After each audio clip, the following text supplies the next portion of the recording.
রংপুরের মানুষকে অনেকে বলে তারা নাকি বোকা, তারা নাকি মফিজ। আরে বেটা, এই রংপুরের মানুষ না থাকলে দেশটা সেকেন্ড টাইম স্বাধীন হতে পারত না।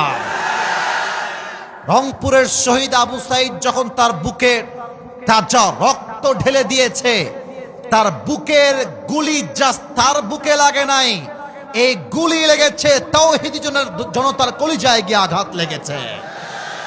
রংপুরকে তোমরা মফিজ বলো, রংপুরকে তোমরা বোকা বলো, মাথায় রাখবা রংপুরের মানুষ আর কিছু ভালোবাসুক বা না বাসুক, তারা কোরআনকে ভালোবাসে, তারা ইসলামকে ভালোবাসে। আপনি অন্য জায়গায় মাহফিল করেন নাই, রোদের মধ্যে লোক কোথায় পান আমি দেখবো আপনাকে?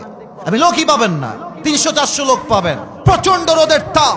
তারপরেও যে জোয়ার দেখতে পাচ্ছি, এটাই প্রমাণ করে এই রংপুরের জমিন থেকে ইসলামের ঘাঁটি তৈরি হবে ইনশাআল্লাহ। 2 নাম্বার কথা বলতে চাই রংপুরের মাটিকে নিয়ে।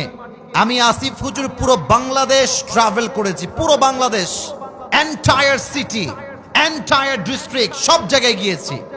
প্রত্যেক এলাকায় হয়তো বা যাই নাই, প্রত্যেকটা জেলায় আমি গিয়েছি। কিন্তু আমি আগেও বলেছি, আজকেও বলছি, তাফসীরের জগতে, মাহফিলের জগতে প্রত্যেকটা জেলাই সেরা, প্রত্যেকটা বিভাগই ভালো, বাট রংপুরের সঙ্গে কারো কোনো তুলনা চলবে না।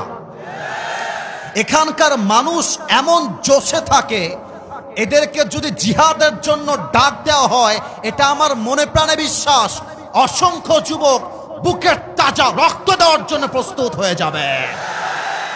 আল্লাহ রংপুরের জমিনকে কবুল করুক, পড়েন সবাই আমিন। আপনাদের বউ আছে কার কার একটু হাত তোলেন? বউ আছে?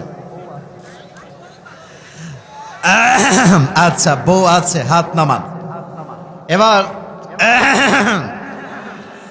যারা কপাল পোড়া, বউটো কেউ নাই, কপাল পোড়ারা একটু হাত তুলে দেখি, তোমাদের হাত দেখা যায়। আপনাদের কারো বউ নাই? আমি বিশ্বাস করি না। আচ্ছা যুবক ভাইয়ারা, হাত নামাও, হাত নামাও।